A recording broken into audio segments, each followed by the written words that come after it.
In only 11 days, the Soviet Union accomplished what many believed could never be done, wiping out an entire Japanese army that numbered almost 1 million men with a kill ratio of 30-1. They advanced more rapidly than any operation in Europe, while settling a 40-year-old burden of national disgrace.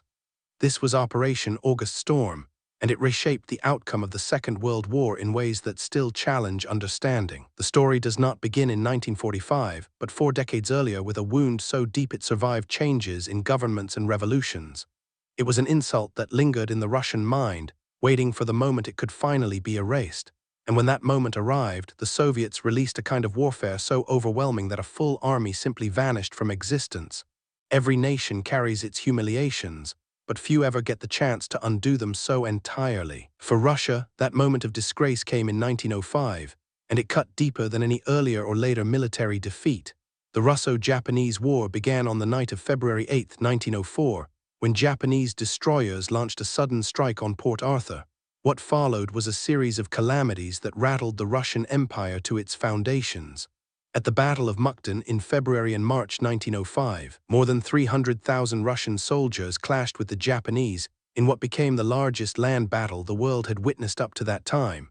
Both armies lost roughly 1/3 of their men, but the Japanese forced the Russians to retreat. Mukden fell. The defeat was absolute. Then came Tsushima. The Russian Baltic fleet had traveled 18,000 nautical miles from the far side of the globe to break the Japanese blockade of Port Arthur. On May 27, 1905, the Japanese intercepted them in the waters between Korea and Japan. What followed was not a battle but a slaughter. The Japanese sank or seized most of the Russian fleet. Thousands of Russian sailors were killed. Japanese casualties were tiny in comparison. It was the most decisive naval triumph since the Battle of Trafalgar. The Treaty of Portsmouth in September 1905 confirmed Russia's surrender. Japan gained control of Port Arthur, the Liaodong Peninsula, and the southern half of Sakhalin Island. Russia acknowledged Japanese dominance in Korea and withdrew from Manchuria. For the first time in modern history, an Asian nation had defeated a European empire in a major conflict. The injury went deeper than military loss. Within Russia, the catastrophe helped spark the revolution of 1905. Tsar Nicholas II was forced to grant constitutional changes he never intended to keep. The humiliation became woven into the Russian national psyche. It survived the fall of the Tsarist government in 1917. The Bolsheviks inherited the wound, and they never allowed themselves to forget it. Soviet military strategy grew in the long shadow of 1905. The Red Army's focus on modernization, mechanization, and what they described as deep operations reflected a vow to never again suffer from the hesitation, poor command, and technological weakness that had doomed the Tsarist forces. Soviet officers studied the failures at Mukden and Tsushima the way doctors examine fatal mistakes. They intended never to repeat them. When Marshal Alexander Vasilevsky designed Operation August Storm in 1945, he made the desire for payback unmistakable. Soviet propaganda and military briefings openly referenced settling the score for 1905. The seizure of Port Arthur was given special priority despite its limited strategic usefulness. Soviet troops would intentionally raise the red banner over the stronghold where Russian defeat had begun 40 years earlier. Reversing the humiliation of Tsushima became as significant as achieving the military goals. This was more than a military operation. It was the cleansing of a national disgrace. But revenge requires an opponent. And by August 1945, the once terrifying Kwantung Army that had dominated Asia no longer matched its old reputation. The Kwantung Army's fame had been built on cruelty and victory, but reputations often outlive the truth. By the summer of 1945, the army that Tokyo still praised as its elite force on the continent was merely a hollow remnant dressed in the uniform of its past. The Kwantung Army had begun as a security force protecting Japanese positions around Port Arthur after the Russo-Japanese War. By the 1930s, it had become Japan's central tool of expansion across the Asian mainland. In 1931, Kwantung officers staged the Mukden incident, inventing an excuse for a full invasion and takeover of Manchuria. They created the puppet nation of Manchukuo and operated with remarkable independence, often ignoring Tokyo's authority. At its height, the Kwantung Army held more than 700,000 men and included some of Japan's best infantry, armored, and cavalry units. But that strength existed before the Pacific War drained Japan's resources. As American forces moved island by island toward the Japanese homeland, Tokyo stripped the Kwantung Army of its strongest divisions, equipment, and skilled soldiers. Top-tier units were sent to fight desperate battles in the Philippines, Okinawa, and in defense of the home islands. What remained in Manchuria by August 1945 was only the appearance of an army. The figures revealed the depth of its decline. Of 25 divisions, only 6 were judged to be capable of real combat. The remainder were made up of poorly trained conscripts, older reservists, and support staff from the rear areas. Many of these units existed only as names on paper. The Army's official strength was 700,000, but only about 600,000 men were truly present, and most of them were inexperienced and badly supplied. The gap in equipment was overwhelming. The Kwantung Army possessed roughly 1,550 tanks, but nearly all were outdated Type 97 Kai-Ha and Type 95 Ha-Go light tanks with thin armor and weak guns. They could not compete with modern Soviet armor. The Japanese had around 6,700 artillery pieces, but they lacked sufficient ammunition. Their air force numbered close to 1,800 aircraft, but fuel shortages kept most of them grounded, and those that could fly were outdated machines facing modern Soviet fighters and attack aircraft. Japanese defensive thinking was still rooted in the ideas of the First World War, even though their intelligence services understood Soviet mobile warfare, especially after the crushing defeat at Khalkhin Gol in 1939. The Kwantung Army planned around fixed defenses and linear lines. They had built what they called the Manchurian Wall, a network of bunkers, pillboxes, and defensive belts designed to block frontal attacks. Many of these positions were unfinished or poorly kept. Their doctrine stressed holding territory instead of flexible defense. There were no strategic reserves and no fast-moving units capable of counterattacking Soviet breakthroughs. The army was trapped by the limits of its own structure. Senior Kwantung officers were fully aware they faced a superior foe. They had watched what happened at Khalkhin Gol when General Zhukov's troops surrounded and crushed Japanese units using combined arms and deep penetration tactics. But knowing this and adjusting to it were not the same.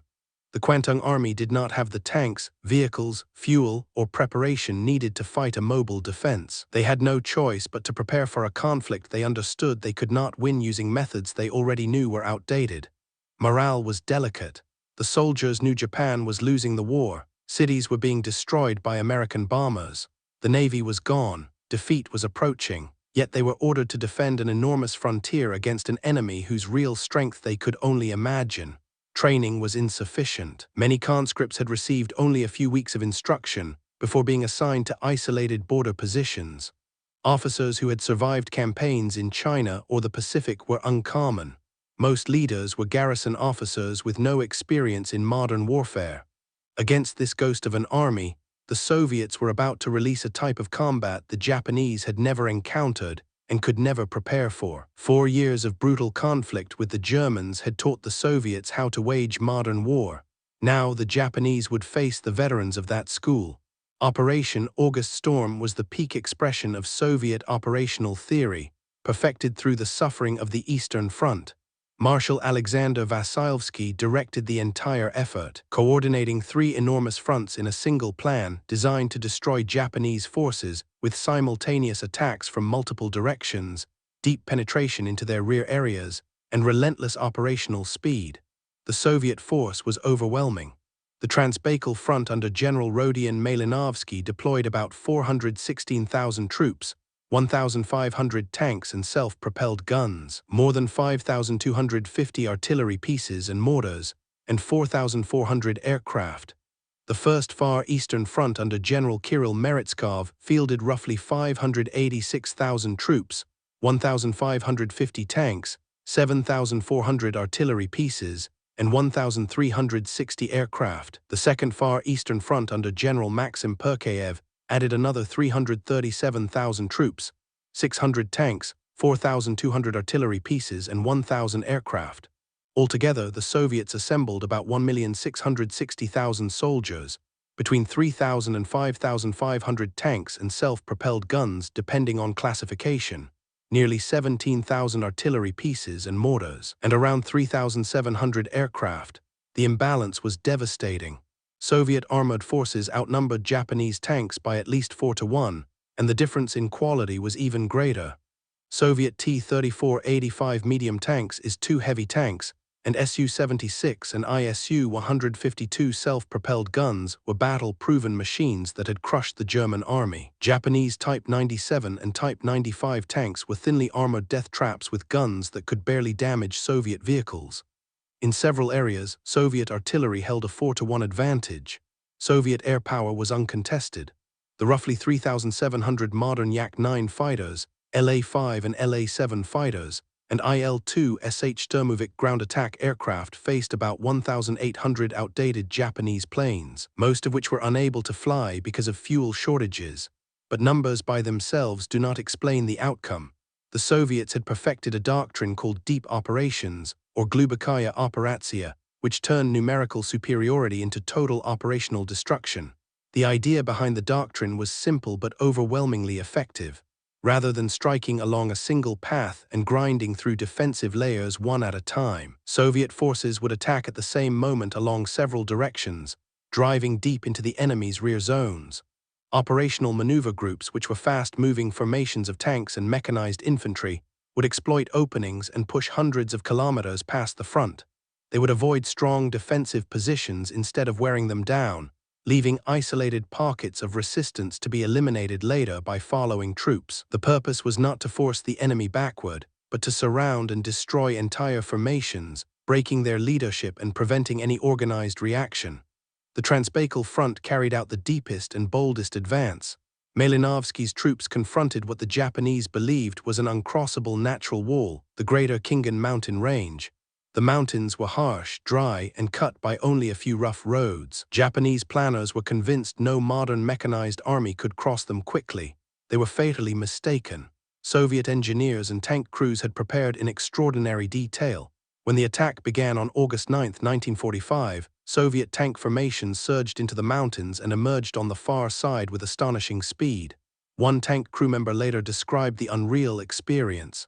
He said, "We drove for days without stopping, the desert heat rippling over our armor, and the Japanese had not even mined the passes."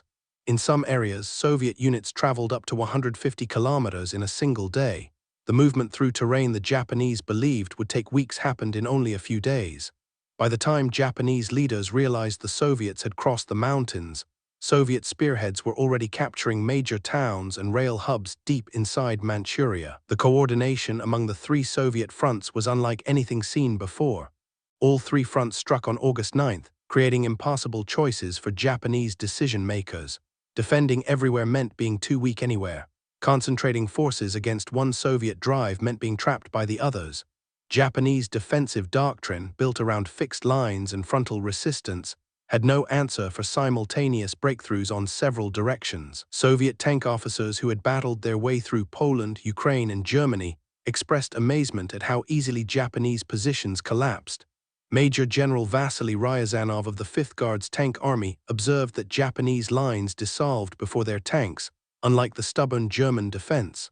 Veterans described the entire campaign as a walk compared to the horrors of Berlin and Stalingrad. The difference was dramatic. German troops had fought for every meter, launching counterattacks with panzers and panzerfausts and turning cities into fortresses. Japanese troops without mobile reserves or modern anti-tank weapons could do little but watch as Soviet armor bypassed their bunkers and roared into the rear. When these two military philosophies collided, the result was less a battle and more a controlled collapse. In modern warfare, armies do not simply lose fights. They lose the ability to fight at all. At midnight on August 9, 1945, Soviet forces struck across all three fronts at the same time. The Japanese had gathered intelligence pointing to a Soviet buildup, but they achieved no real strategic or tactical surprise of their own. Yet within hours, Japanese positions were falling apart. The speed of the breakdown astonished even Soviet commanders. Japanese fixed defenses, built to resist frontal assaults reminiscent of the First World War, were simply ignored. Soviet operational maneuver groups identified weak spots, smashed through them, and surged into the rear. Japanese strongholds were suddenly cut off, surrounded, and rendered meaningless. Their communication networks failed almost immediately. Japanese commanders lost contact with troops at the front and had no reserves to seal the gaps. Lieutenant Colonel Saburo Hayashi of the Kwantung Army captured the confusion in his memoir. He wrote that it felt as if a lightning strike had hit. They had no time to organize and no reserves to fill the breaches. Soviet tanks seemed to appear from every direction, and their lines of communication vanished. The experience was confusing and terrifying. Units trained for frontal defense suddenly found Soviet tanks behind them. Officers who attempted to coordinate any reaction discovered their telephones dead and their messengers missing. The fog of war became absolute. The Transbaikal front's drive through the Greater Khingan Mountains overturned the entire Japanese defensive plan. Japanese strategists had believed the mountains would funnel any Soviet attack into predictable routes where defenses could be strengthened. Instead, Soviet units crossed the mountains along several paths and appeared deep in the Japanese rear. By the time Japanese commanders understood what was unfolding, Soviet spearheads were already capturing Mukden, Changchun, and Harbin. Meretskav's first Far Eastern Front with 586,000 troops began its push toward the coast, and its ultimate symbolic target, Port Arthur, the stronghold that had once represented Russia's humiliation in 1905, was now within reach. Soviet units advanced with cold precision, brushing aside scattered pockets of Japanese defense. The Japanese possessed no doctrine for dealing with deep penetration warfare. Their plans were based on fighting along pre-constructed defensive lines, falling back to secondary positions if pressured. But there was no falling back. Soviet forces were already behind them. Attempts to retreat turned into panicked flight. Units that tried to form new defensive lines discovered Soviet tanks arriving before they could prepare positions. The operational pace was unlike anything Japanese officers had ever faced, but the initial breakthrough was only the start. What followed was a pursuit unlike anything seen in the Pacific War. Some campaigns are remembered for their savagery. This one is remembered for its imbalance. From August 9th to August 20th, 1945, the Soviet war machine achieved one of the most one-sided victories in modern military history. The final casualty counts exposed the scale of the destruction. Soviet losses reached about 12,031 killed, wounded, and missing, including only about 2,300 killed. Japanese losses surpassed 80,000 dead, with estimates of roughly 15,000 wounded and between 594,000 and 650,000 captured. The kill ratio approached 30-1. Soviet troops advanced faster than in any European operation. Their territorial gains were measured not in kilometers but in hundreds of kilometers. In some areas, Soviet spearheads pushed up to 800 kilometers during the 11-day offensive. They averaged between 40 and 70 kilometers per day. This speed exceeded even the most successful Soviet operations against Germany. The rapid advance maintained full operational coordination despite the enormous distances involved.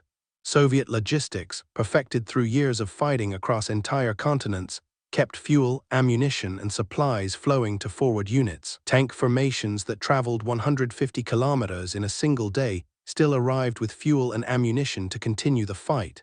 The mechanization that had crushed the German army now crushed the Kwantung Army with even greater ease.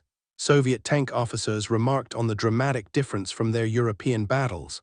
One commander wrote that Japanese positions dissolved before their tanks, unlike the stubborn resistance of the Germans. Another veteran called the campaign a walk compared to the inferno of Berlin and Stalingrad. The difference was not bravery. Japanese soldiers fought when they had the chance, but they lacked the weapons, doctrine, and support needed to resist deep battle warfare. Their collapse prevented any coordinated withdrawal or establishment of fallback lines. Units attempting to retreat found Soviet forces already blocking the way. Strong points that held out became isolated and surrounded as the main Soviet advance passed them by. Retreat became panic. Panic became mass surrender. Important milestones marked the advance. Between August 11th and 14th, Soviet spearheads had crossed the Greater Khingan Mountains and taken major rail hubs. On August 15th, Emperor Hirohito announced Japan's surrender in a radio address. Organized Japanese resistance collapsed almost at once. Soldiers who had been fighting only hours earlier dropped their weapons. Many officers took their own lives rather than endure the dishonor of surrender. Between August 18th and 20th, Soviet forces captured Mukden, Changchun, Harbin, and Port Arthur. The Kwantung Army, once celebrated as the pinnacle of Japanese military power, ceased to exist as a fighting force. The personal experience of the collapse was chaotic and merciless. Japanese soldiers described the fear of facing an enemy that seemed to appear from every direction at the same time. Soviet tanks emerged from unexpected angles with guns firing, and air attacks were constant. There was no safe rear area. Communications were destroyed. Officers had no information and no way to issue commands. Men surrendered in groups of hundreds, then thousands. Some units fought to the last soldier, others simply disappeared. Civilians trapped in the Soviet advance suffered violence, looting, and acts of revenge. The collapse of military order meant the collapse of all order. As Japanese armies fell apart throughout Manchuria, the impact of the campaign was being felt in a place far more important than any battlefield, the Imperial Palace in Tokyo. History remembers August 1945 for 2 atomic bombs, but Japanese leaders were equally terrified by what was happening in Manchuria. On August 6, the United States dropped an atomic bomb on Hiroshima, killing tens of thousands in an instant. On August 9, a second atomic bomb devastated Nagasaki. That same day, the Soviet Union launched Operation August Storm. For Japan's leaders, the combination created a crisis that destroyed any remaining hope of avoiding unconditional surrender. Notes from the Imperial Conference on August 9 and 10 revealed the fear the Soviet invasion caused among top officials. Foreign Minister Shigenori Togo and Army Chief Yoshijiro Umezu said the Soviet entry removed any hope for mediation or continued resistance. Japan's plan for ending the war had depended on the Soviet Union. Despite being ideological rivals, Stalin had upheld a neutrality pact with Japan. Japanese diplomats had been seeking Soviet mediation for a negotiated peace that would allow Japan to avoid unconditional surrender and preserve the imperial system. The Soviet invasion destroyed that plan in a single night. There would be no mediation. There would be no negotiated settlement. Japan now faced a two-front war that it could not possibly survive. American forces were preparing to invade the home islands from the south. Soviet forces were crushing Japanese armies in Manchuria and would soon threaten Korea and the home islands from the north. The strategic outlook was hopeless. Historian Tsuyoshi Hasegawa and others argue that the Soviet invasion was the key factor that forced Japan to surrender. The atomic bombs were horrific, but Japan had already endured months of firebombing that killed more civilians than the atomic strikes. Japanese cities were destroyed. The population was starving, yet the military leadership continued to resist, preparing for a last stand on the home islands that would cost millions of lives. The Soviet invasion changed this calculation. It exposed Japanese mainland armies to immediate and total destruction. The speed of the Soviet advance meant that every hour of delay caused tens of thousands more troops to be lost and hundreds of kilometers of territory to fall. The pressure became unbearable. If Japan did not surrender at once, there would be nothing left to surrender. The combination of atomic attacks and the Soviet offensive within 48 hours created a dual crisis that overwhelmed Japan's leadership. The Supreme War Council, which had been split between surrender and continued resistance, finally broke. On August 15, Emperor Hirohito announced Japan's surrender in a radio broadcast. He mentioned the enemy's use of a new and most cruel bomb, but also the shifting military situation. The Soviet invasion was implied in that message. Yet for the Soviets, the strategic impact of the campaign mattered less than its symbolic significance, the final settling of historical accounts. Military victories fade from memory, but reversing a national humiliation becomes legend. Soviet troops purposefully raised the red flag over Port Arthur Fortress on August 22, 1945. Marshal Vasilevsky made sure this symbolic site received priority attention despite its limited military use. The fortress, whose fall in 1905 had symbolized Russian shame, now witnessed Russian triumph. The moment was recorded in photographs and newsreels. Soviet propaganda made it the emotional centerpiece of victory celebrations. Official Soviet statements and broadcasts openly spoke of settling accounts for 1905 and avenging Tsushima. The revenge theme was not hidden. It was the main message. Soviet newspapers published headlines celebrating the overturning of 1905. Radio programs reminded listeners of Tsushima and Mukden. Military orders of the day invoked the memory of Russian sailors who had died 40 years earlier. The campaign was presented as the restoration of national honor. The retaking of Port Arthur carried profound symbolism. In 1905, Japanese forces had besieged the fortress for months and finally captured it after brutal fighting. Russian defenders had fought bravely, but poor leadership and weak support doomed them. The fall of Port Arthur had marked the beginning of the end of Russian hopes in that war. Now in 1945, Soviet forces reclaimed the fortress with ease. There was no siege. There was almost no fighting. Japanese defenders surrendered or fled. The contrast could not have been sharper. Soviet military leaders tied the 1945 victory directly to the restoration of Russian honor. Vasylovsky and other commanders gave speeches recalling the humiliations of 1905 and the triumph of 1945. The message was unmistakable. The Soviet Union had avenged the defeat of the Tsar's army. The shame of Tsushima had been wiped away. Russia was no longer the sick man of Asia, but a global power. The campaign proved Soviet military dominance in Asia and established the Soviet Union as a Pacific force. In 1905, Russia had been defeated by an Asian nation. In 1945, the Soviet Union destroyed that same nation's army in just 11 days. The reversal was absolute. The kill ratio of 30-1, the rapid pace of advance, and the crushing superiority in technology and tactics all worked to erase the memory of 1905 from Russian thought. The symbolism extended far beyond Port Arthur. Soviet troops reclaimed every piece of land lost in 1905. Southern Sakhalin, ceded to Japan in the Treaty of Portsmouth, was taken back. The Kuril Islands, promised to Stalin at Yalta, were occupied. Soviet influence in Manchuria, lost in 1905, was re-established. The geopolitical landscape of Northeast Asia was rewritten in 11 days. Yet for hundreds of thousands of Japanese soldiers, the end of the campaign marked not liberation but the beginning of another ordeal. The 11-day war was finished, but for hundreds of thousands, the suffering was only beginning. Between 594,000 and 650,000, Japanese soldiers and civilians were taken prisoner by Soviet forces during and after Operation August Storm. This mass capture became one of the largest forced labor actions in modern history. The prisoners were transported to labor camps across Siberia and the Soviet Far East, where they worked in mines, forests, and construction under harsh conditions. The experience of Japanese prisoners in Soviet camps became a deeply painful part of Japan's collective memory. Tens of thousands died from sickness, starvation, exhaustion, and freezing temperatures. Survival rates were estimated at 80 to 85%, meaning between 90,000 and 130,000 prisoners died in captivity. Those who lived endured years of hard labor in some of the coldest and most unforgiving places on Earth. Many prisoners did not return home until 1956, 11 years after the war ended. The delay was intentional. Stalin used the prisoners as a source of labor and as bargaining leverage in post-war negotiations with Japan. Families in Japan had no information about whether their relatives were alive or dead. Men who expected to return home after Japan's surrender instead found themselves trapped in a frozen nightmare with no end in sight. The prisoner experience represented the complete reversal of 1905. In that earlier war, Russian prisoners had suffered in Japanese camps.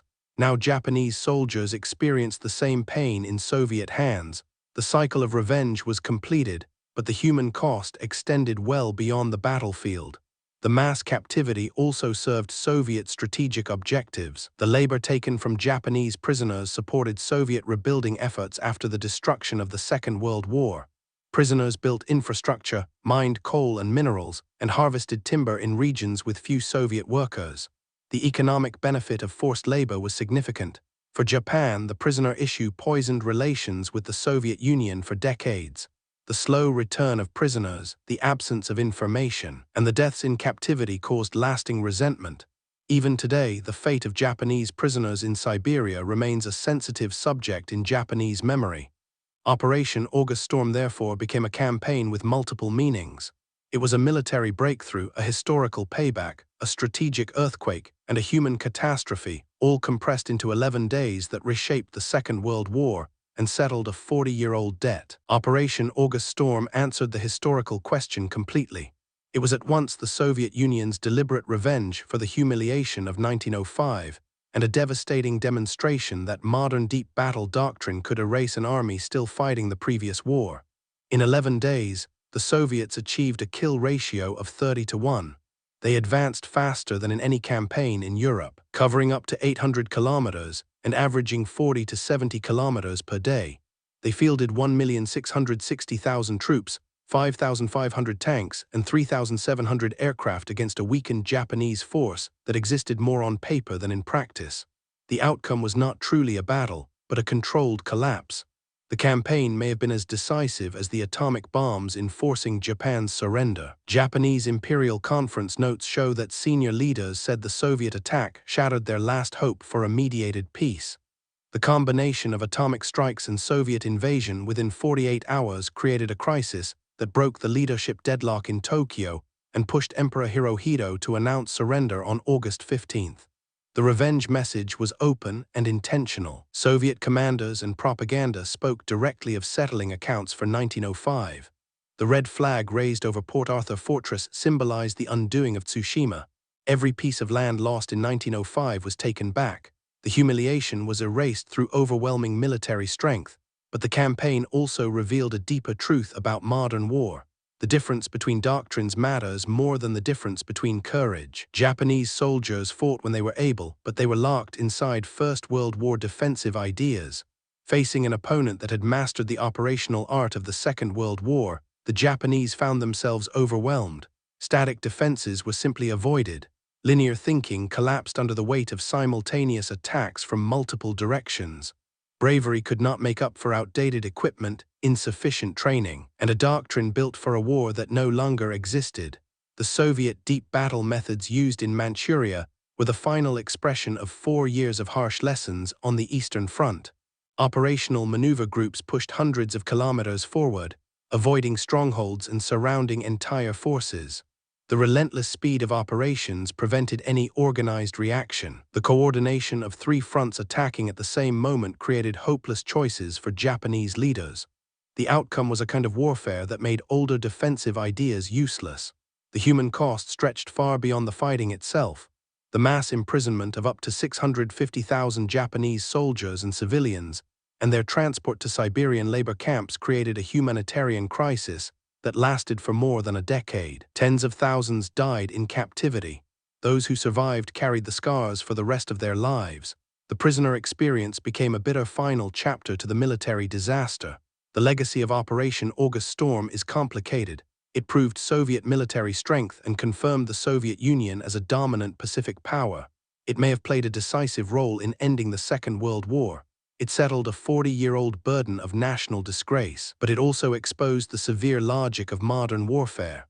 Technological and doctrinal superiority can turn battles into one-sided slaughters, and the human cost of both victory and defeat reaches far beyond the battlefield. The red flag raised over Port Arthur in 1945 did more than mark a military success. It wiped away the memory of Tsushima from Russian consciousness and announced the arrival of a new great power in Asia. Born from the ruins of the defeat of 1905, the Kwantung Army, once feared across Asia, was erased in 11 days, and the world was reminded that some historical debts are paid not through negotiation, but through the complete destruction of armies.